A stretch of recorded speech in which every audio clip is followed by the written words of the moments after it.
हाँ जी दोस्तों, नमस्कार। स्वागत है आप सभी का स्टडी हंगर्स पर। सब्सक्राइब करें स्टडी हंगर्स को और पास में ही लगे बेल आइकन को दबाएं, जिससे आने वाले लेटेस्ट वीडियो के अपडेट आप सभी को मिलते रहें। तो दोस्तों, आज के इस वीडियो में हम आपसे बात कर रहे हैं ज्योग्राफी का। ये हमारा फोर्थ चैप्टर है। इससे पहले के 3 चैप्टर हम डिस्कस कर चुके हैं और फोर्थ चैप्टर का नाम है मानचित्र।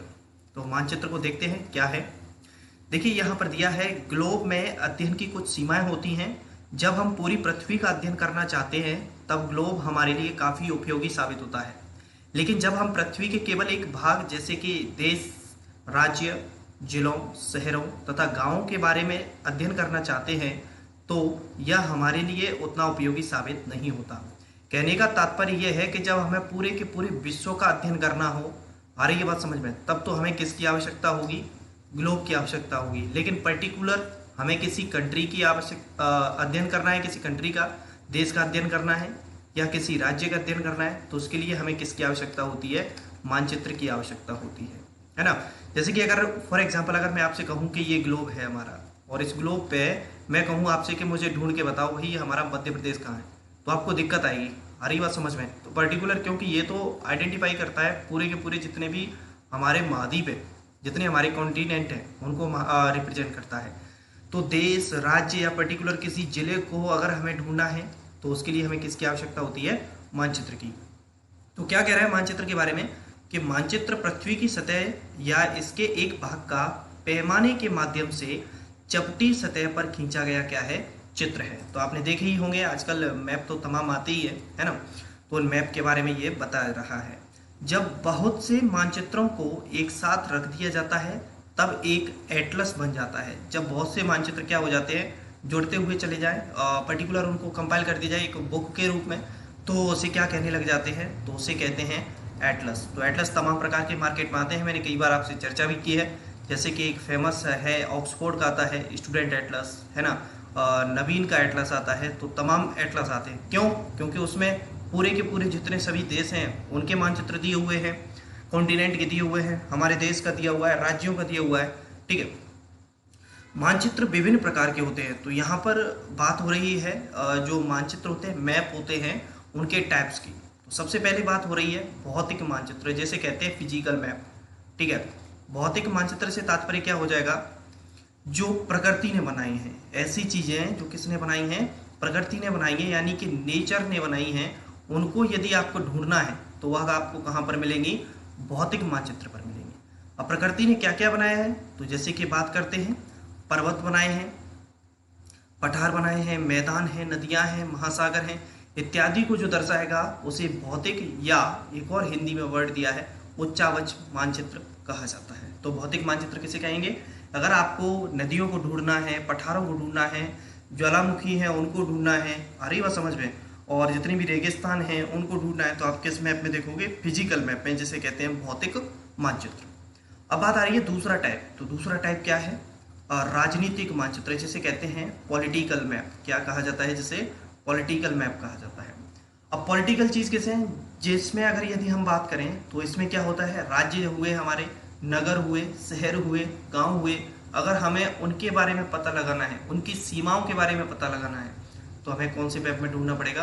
राजनीतिक मानचित्र के रूप में ढूंढना पड़ेगा। जैसे फॉर एग्जांपल अगर हम बात करें, 2 मैप दिए हुए हैं, ठीक है, और इसमें अगर मुझे पता लगाना है कि जैसे हमारा ये मध्य प्रदेश है, मैंने कहा मध्य प्रदेश है, और मध्य प्रदेश में हमने कहा कि हमें ग्वालियर जिले का पता लगाना है। आ रही बात समझ में? तो ये नाम किसने दिया है? हमने दिया है ग्वालियर का। अब ये प्रकृति ने तो बनाया नहीं कि ग्वालियर नाम का कोई जिला है। आ रही बात समझ में? लेकिन अगर हम बात करें यहाँ पर कोई एक नदी अगर हमने दे दी कि नर्मदा, तो नर्मदा प्रकृति की बनी हुई है, तो हमें उसे किस में ढूंढना पड़ेगा? भौतिक मैप में ढूंढना पड़ेगा। तो भौतिक मानचित्र हो गया, और एक हो गया राजनीतिक मानचित्र। तीसरा एक और टाइप होता है, ये दोनों तो आपको पता ही होगा, लेकिन एक तीसरा टाइप है, ये मोस्टली कम लोगों को पता होगा, तो इसे जान लें, जिसे कहते हैं थीमेटिक मानचित्र। कौन सा कहा जाता है? जैसे थीमेटिक मानचित्र। ठीक है, थीमेटिक मैप। कुछ मानचित्र विशेष जानकारियां प्रदान करते हैं, जैसे सड़क का मानचित्र, वर्षा का मानचित्र, वन, उद्योग आदि के वितरण दर्शाने वाला मानचित्र। इस प्रकार के मानचित्र को क्या कहा जाता है? थीमेटिक मानचित्र कहा जाता है। पर्टिकुलर जो डिपार्टमेंट होता है जिस चीज से रिलेटेड, उन पे उनकी डिपार्टमेंट से रिलेटेड क्या होते हैं? मैप होते हैं। जिसमें पर्टिकुलर जैसे सड़क डिपार्टमेंट है तो सड़क का ही मैप होगा ऑल ओवर। जैसे एमपी की बात करें डिस्ट्रिक्ट वाइज या तहसील वाइज, ठीक है। तो जिसमें स्पेशल चीज़ों के बारे में चर्चा हो, चाहे वो सड़क हो या वर्षा के बारे में बात हो।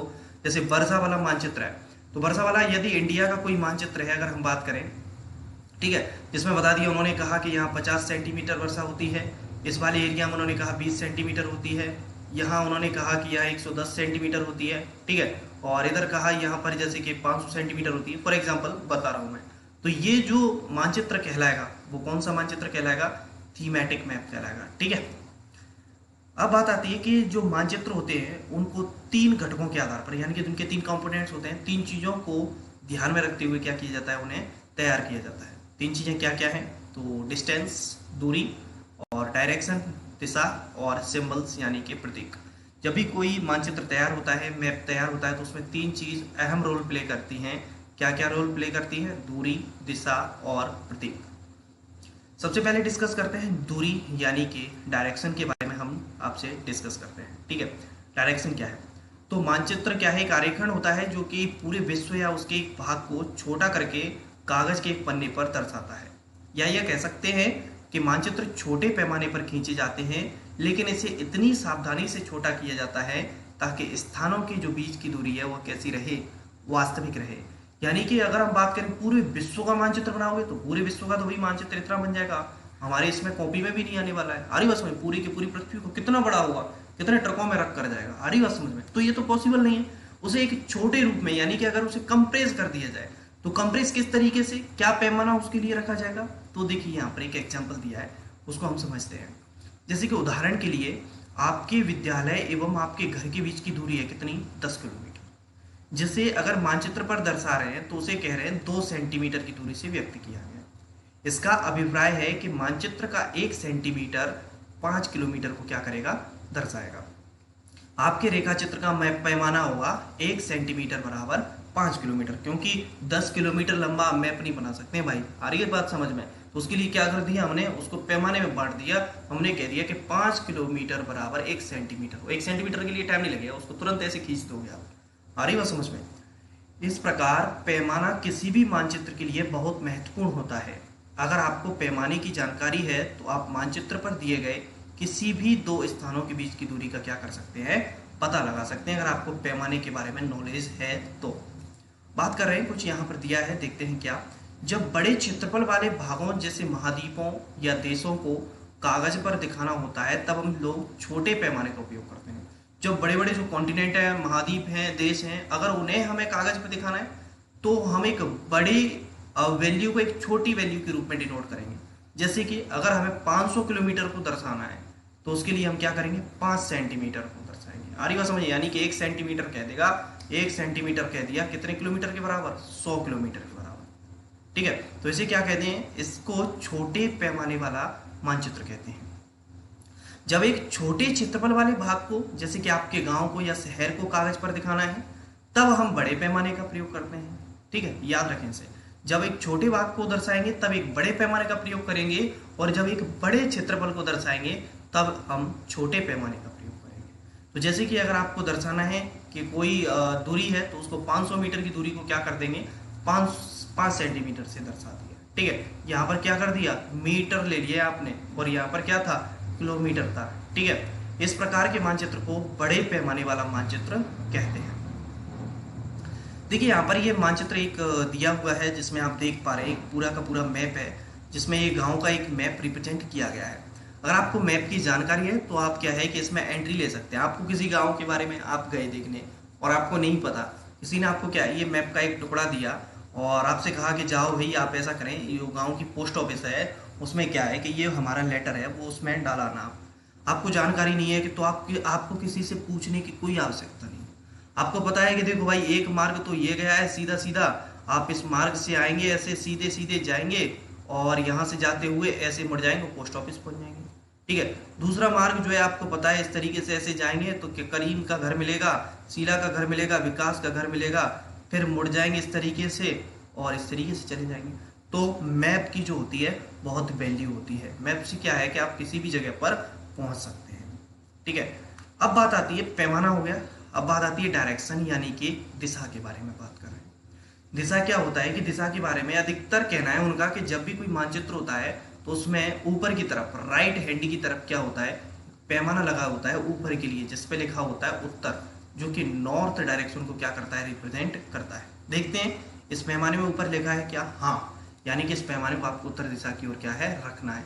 बाकी की दिशाएं ऑलरेडी क्या हो जाएंगी, फिर डिसाइड हो जाती हैं। ठीक है, तो ये चीज़ें छोटी छोटी हैं, इसको ध्यान में देना होता है आपको।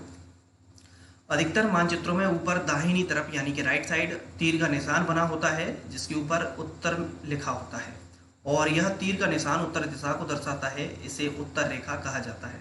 जब आप उत्तर के बारे में जानते हैं तो आप दूसरी दिशाएं जैसे कि पूरब, पश्चिम तथा दक्षिण के बारे में पता लगा सकते हैं। यानी कि एक डायरेक्शन अगर आपको पता चल जाती है तो बाकी की डायरेक्शन से आप पता लगा लेते हैं। उन्होंने कहा कि 4 मुख्य दिशाएं हैं, यानी कि 4 मेन डायरेक्शंस हैं। कौन कौन सी, ईस्ट, वेस्ट, नॉर्थ और साउथ, उत्तर, दक्षिण, पूर्व और पश्चिम, जिन्हें कहते हैं प्रधान यानी कि मेन दिग बिंदु कहा जाता है। प्रधान दिग बिंदु कहा जाता है, जैसे कि इस चित्र में दर्शाया गया है। ये ईस्ट हो गया, ये वेस्ट हो गया, ये नॉर्थ और ये साउथ। ठीक है, ये 4 दिशाएं हैं। इन्होंने कहा कि ये क्या कहलाएंगे, प्रधान दिग बिंदु, और उसके बाद क्या हो जाती है, सब डायरेक्शन हो जाती है। इसको कह दिया उत्तर पूर्व कह देते हैं, इसे उत्तर पश्चिम कह देते हैं, इसे दक्षिण पश्चिम, और ये दक्षिण पूर्व। तो ये क्या करता है, हमारी डायरेक्शंस के लिए मैप होता है, जिससे हमारी जितनी भी डायरेक्शंस होती हैं वो उनका हम पता लगा सकते हैं। ठीक है, उसके बाद क्या है कि दिक्सूचक दिया है, ये दिशाओं का पता लगाते हैं, है ना। एक यंत्र है, एक मशीन जैसी है, इसमें क्या होता है, ये जो पोल्स होते हैं, ये जो घड़ी की सुई होती है, ये हमेशा नॉर्थ या और साउथ की तरफ ही जाकर रुकती है। बाकी की डायरेक्शन अगर ये नॉर्थ है तो आप पता लगा लेंगे कौन सी डायरेक्शन नॉर्थ है और कौन सी साउथ है। बाकी का आपको पता चल जाएगा कि इधर पूर्व है और इधर पश्चिम है। ठीक है, तो इसके बारे में कहा है कि हम दिक्सूचक की सहायता से किसी स्थान की दिशा का पता लगा सकते हैं। यह एक यंत्र है जिसकी सहायता से मुख्य दिशाओं का पता लगाया जाता है। इसकी चुंबकीय सुई की दिशा हमेशा उत्तर दक्षिण दिशा में होती है। मोस्टली इसका प्रयोग पहले क्या होता था, अब तो बहुत सी चीज़ें आ गई हैं टेक्नोलॉजी अपडेट होने की वजह से। पहले का इसका उपयोग होता था, जैसे कभी जंगलों में जाते थे, कभी भूल भुलैयाओं में जाते थे, तो इसका प्रयोग क्या है, मोस्टली किया जाता था। बात आती है सबसे लास्ट चीज इसमें जो आती है वो आती है सिंबल यानी कि प्रतीक। तो सिंबल्स क्या इंपॉर्टेंट होता है सिंबल का, तो यह किसी भी मानचित्र का तीसरा प्रमुख घटक है। किसी भी मानचित्र पर वास्तविक आकार और प्रकार में विभिन्न आकृतियां जैसे कि भवन, सड़क, पुल, वृक्ष, रेल की पटरियां, कुएं को दिखाना संभव नहीं है। ये नहीं है कि फॉर एग्जाम्पल क्या है कि कहीं का जो भवन बनाया तो आपने क्या पूरा का पूरा हमने कहा कि साहब हमारी तो हवेली बहुत बड़ी है, हम तो मैप में इस प्रकार बनाएंगे। जी नहीं भैया, ऐसे नहीं बना सकते आप अपनी हवेली। आ रही बात समझ में। आपने कहा हमारे गांव में तो कुआं है, तो हम तो कहा है बहुत बड़ा कुआं बनाएंगे। आ रही बात समझ में। तो इस प्रकार से चीजें क्या है कि मैप में नहीं बनाई जाती, उसकी जगह उसका क्या कर दिया जाता है, छोटा सा एक सिंबल बना दिया जाएगा। इसका मतलब जैसे कि फॉर एग्जाम्पल उन्होंने कह दिया कि ट्रायंगल का मतलब ये होगा। ठीक है, अभी मैं पूरा दर्शाऊंगा नीचे। तो इसमें क्या होता है कि वास्तविक रूप में दिखाना संभव नहीं है, इसलिए उनके क्या कर दिए जाते हैं, चित्र बना दिए जाते हैं। जैसे कि आप देख सकते हैं यहाँ पर रेलवे लाइन के लिए बताया गया। इन्होंने कहा जैसे बड़ी लाइन का सिंबल ये है, मीटर लाइन का ये है, छोटी लाइन का ये है। अगर ऐसा है तो पक्की सड़क है, और मैप में अगर इस प्रकार के दिया है तो कच्ची सड़क है। ठीक है, ऐसा कहा इन्होंने कहा तो ये नदी को दर्शाएगा, ये कुएं को दर्शा रहा है, ये तालाब है, ये नहर है और ये पुल है। आपने देखा होगा इस प्रकार के क्या है, तमाम प्रकार के सिंबल्स होते हैं। क्यों? क्योंकि अगर क्या है इनको भाषा में लिख देंगे, अगर एक क्षेत्रीय भाषा में लिख दिया, मान के चलिए मध्य प्रदेश में हिंदी बोली जाती है और आपने इसमें मध्य प्रदेश की हिंदी में लिख दिया, लेकिन इसको क्या है कि साउथ में पढ़ा जा रहा है, यानी कि तमिलनाडु में पढ़ रहे हैं, वहाँ के लोग हिंदी जानते नहीं है तो उन्हें दिक्कत आएगी ना। इसलिए सिंबल जो होते हैं ना वो इंटरनेशनली होते हैं, अंतर्राष्ट्रीय। अगर आप इसे क्या है कि जाके अमेरिका में भी देखोगे तो अमेरिका के जो सिंबल्स हैं उनको भी इसी प्रकार से क्या किया जाता है, रिप्रेजेंट किया जाता है। ठीक है, मानचित्रों की एक विश्वव्यापी भाषा होती है, इंटरनेशनल लैंग्वेज होती है, जिसे सभी आसानी से समझ सकते हैं, और इन प्रतीकों के उपयोग के संबंध में एक अंतर्राष्ट्रीय सहमति है, बाकायदा इंटरनेशनल इसमें परमिशन मिली हुई है। सभी लोग इसी तरीके से क्या करेंगे, सिंबल्स बनाएंगे। जैसे कि पेड़ को रिप्रेजेंट करना है तो पेड़ को ऐसे कर देंगे, घास को करना है तो इस प्रकार से रिप्रेजेंट कर देंगे। ठीक है, और ये क्या कहलाते हैं, ये जो कहलाते हैं वो रूढ़ प्रतीक कहते हैं इन्हें। ठीक है, अब बात आ रही है रेखा चित्र। रेखा चित्र क्या है, रेखा चित्र अच्छा है, समझ लीजिए। रेखा चित्र क्या कह रहा है कि यह पैमाने पर आधारित ना होकर याददाश्त और स्थानीय प्रेक्षण पर आधारित होता है। यानी कि जब चीजें बिना पैमाने के खींची जाएं तो वह क्या कहलाएंगी, रेखा चित्र कहलाती हैं। जैसे कि मान लीजिए आप अपने मित्र के घर जाना चाहते हैं लेकिन आपको रास्ते की जानकारी नहीं है, आपका मित्र अपने घर के रास्ते को बताने के लिए कच्चा आरेखन बना सकता है। इस प्रकार कच्चे आरेख को बिना पैमाने की सहायता से खींचा जाता है, इसे रेखा चित्र मानचित्र कहते हैं। तो कैसे, आप इसे एक बार थोड़ा सा समझिए। जैसे कि उन्होंने बात की इसमें, जैसे कि फॉर एग्जाम्पल उसने कहा कि देखो तुम आओगे, जैसे कि तुम आओगे तो तुम्हें सबसे पहले क्या, जैसे तुम आओगे तो तुम्हें एक कुआं मिलेगा, उन्होंने कहा, ठीक है। और उसके बाद उसने कहा कि जैसे कुएं से जाओगे तुम अपने लेफ्ट जाना, लेफ्ट जाओगे, उसके बाद तुम अपना राइट लेना, और उसके बाद क्या है, राइट जैसे ही लोगे तुम, फिर तुम्हें राइट में जाना है, आगे बढ़ना है, और इसके बाद थोड़ा सा तुम्हें सामने क्या है, एक मंदिर दिख जाएगा, और उस मंदिर के सामने ही क्या है, मेरा घर है। ये चीज़ें बिना पैमाने के तैयार की है। कई बार हमें जैसे अपने मित्र को समझाना है या किसी को समझाना होता है, तो इस प्रकार से जो चीज़ें समझाई जाती हैं उसे क्या कहते हैं, रेखा चित्र, मानचित्र कहते हैं, ठीक है। अब अगला है खाका। खाका क्या होता है, तो एक छोटे क्षेत्र का बड़े पैमाने पर खींचा गया रेखा चित्र क्या कहलाता है, खाका कहलाता है। जैसे कि एक बड़े पैमाने वाले मानचित्र से हमें बहुत सी जानकारियां प्राप्त होती हैं, लेकिन कुछ चीज़ें ऐसी हैं जिन्हें हम कभी जानना चाहते हैं, जैसे कि कमरे की लंबाई चौड़ाई, जिसे मानचित्र में नहीं दिखाया जा सकता, और उस समय हम लोग बड़े पैमाने वाला एक रेखा चित्र खींच सकते हैं, जिसे क्या कहते हैं, खाका कहते हैं। अगर हमें अपने घर का मानचित्र बनाना है, और अपने घर का मानचित्र जैसे अभी तक क्या था, मैप में उन्होंने दर्शा दिया कि ये आपका घर है, ठीक है, लेकिन हमें अपने घर के पूरी अंदर की सभी चीज़ों के बारे में जानना है। हमने कहा कि हमारा जो घर का रूम है वो क्या है, ऐसे है। उसने कहा कि 8 मीटर इसकी क्या है, जैसे 8 फीट चौड़ाई है, और इधर 10 फीट क्या है इसकी लंबाई है, ऐसी चीज़ें उसने दर्शानी है। तो इस प्रकार से जो तैयार किया जाएगा वो क्या क्या कहलाएगा, खाका कहलाता है, ठीक है। अब बात आती है इसके क्वेश्चन आंसर। तो क्वेश्चन आंसर की तरफ मैं आपको ले चलता हूँ, जहाँ पर क्वेश्चन भी मिलेगा आपको और आंसर, ये पूरे जो इसके दिए हुए हैं उनको मैं आपसे डिस्कस कराता हूँ हर वीडियो में। तो चलिए चलते हैं। सबसे पहला क्वेश्चन है मानचित्र के 3 घटक। तो मानचित्र के 3 घटक हमने पढ़े थे, दूरी, दिशा और प्रतीक, यानी कि डिस्टेंस, डायरेक्शंस और सिंबल। प्रधान दिग्बिंदु जो हमने पढ़ा था अभी कि जो 4 मेन डायरेक्शंस हैं, 4, जिसके बारे में हमने कहा था, उसे प्रधान दिग्बिंदु कहते हैं। कौन कौन सी, ईस्ट, वेस्ट और नॉर्थ और साउथ, ठीक है। मानचित्र के पैमाने से आप क्या समझते हैं, तो पैमाना वास्तविक पैमाना स्थल पर वास्तविक दूरी तथा मानचित्र पर दिखाई गई दूरी के बीच का क्या होता है, अनुपात होता है, जो कि हमने समझा था अच्छे से डिटेल में। ग्लोब की अपेक्षा मानचित्र अधिक सहायक होते हैं, क्यों? क्योंकि जब हम पृथ्वी के केवल एक भाग, जैसे अपने देश, राज्य, शहर, गांव के विषय में अध्ययन करना चाहते हैं, तो ग्लोब की अपेक्षा मानचित्र हमारे लिए क्या होते हैं, ज़्यादा उपयोगी साबित होते हैं। उन्होंने कहा कि मानचित्र और खाके में क्या है, अंतर बताओ, अगर आपने पढ़ा है तो। आपने कहा कि यह पृथ्वी की सतह या इसके एक भाग का पैमाने के माध्यम से चपटी सतह पर खींचा गया मानचित्र है, जो, और बल्कि खाका क्या होता है, यह एक छोटे चित्र का बड़े पैमाने पर खींचा गया रेखा चित्र, जो कि हमने कमरे की लंबाई का एग्जाम्पल देके बताया था ना। मानचित्रों से हमें बहुत ज़्यादा जानकारियाँ प्राप्त होती हैं, और खाके में जो होता है कि वे जानकारियाँ मिलती हैं जिन्हें हम कभी कभी जानना चाहते हैं। मानचित्र, इसमें रूढ़ प्रतीकों का उपयोग किया जाता है, इसमें लंबाई तथा चौड़ाई का उपयोग किया जाता है, ठीक है। अगला है, कौन सा मानचित्र विस्तृत जानकारी प्रदान करता है, तो बड़े पैमाने वाला जो मानचित्र होता है वो क्या होता है, विस्तृत, यानी कि बहुत डिटेल में जानकारी प्रदान करता है। वे कह रहे हैं कि प्रतीक किस प्रकार मानचित्र के अध्ययन में सहायक होते हैं। वो कह रहे हैं सिंबल्स किस प्रकार से हेल्पफुल होते हैं, जो मानचित्र रीडिंग करते हैं, मैप रीडिंग करते हैं, उसमें सिंबल्स का क्या रोल होता है। तो उन्होंने कहा कि किसी भी मानचित्र पर वास्तविक आकार एवं प्रकार में विभिन्न आकृतियों, जैसे भवन, सड़क, पुल, वृक्ष, रेल की पटरियों को दिखाना संभव नहीं होता, इसलिए हम क्या करते हैं, इनका सिंबल्स का उपयोग करते हैं। नीचे कुछ सही और गलत के बारे में पूछ रहा है कि क्या सही और क्या गलत है, तो चलिए देख लेते हैं। वृक्षों के वितरण को दिखाने वाला मानचित्र भौतिक, थीमेटिक, राजनीतिक क्या कहलाएगा, तो हमने कहा था कि जो स्पेशल चीज़ों के लिए खींचा जाएगा उसे क्या कहेंगे, थीमेटिक। अगर वृक्षों का है, पर्टिकुलर सड़क का है, ठीक है, रेल का है, जो भी है स्पेशल है वो, तो थीमेटिक कहलाएगा। नीले रंग का इस्तेमाल किससे दिखाने के लिए किया जाता है, जलाशयों, पर्वत, मैदान, किसके लिए, जो तालाब होते हैं, पानी कैसा होता है, नीला, तो इसलिए किसका प्रयोग करते हैं, जलाशयों के लिए प्रयोग करते हैं। अगला कह रहा है दिक् सूचक का उपयोग किस लिए किया जाता है, तो दिशाओं का पता लगाने के लिए, मुख्य दिशाओं का पता लगाने के लिए, जो कि हमने बात की थी, नॉर्थ और साउथ में उसकी सुई जाती है। पैमाना आवश्यक है, किस लिए आवश्यक है पैमाना, मानचित्र के लिए आवश्यक है, ठीक है। तो ये थे हमारे क्वेश्चन आंसर जिनको हमने डिस्कस किया। आई होप आपको वीडियो पसंद आया होगा। वीडियो पसंद आया हो तो लाइक कर दीजिए, दोस्तों के साथ शेयर कर दीजिए। Thank you. जय हिंद, जय भारत।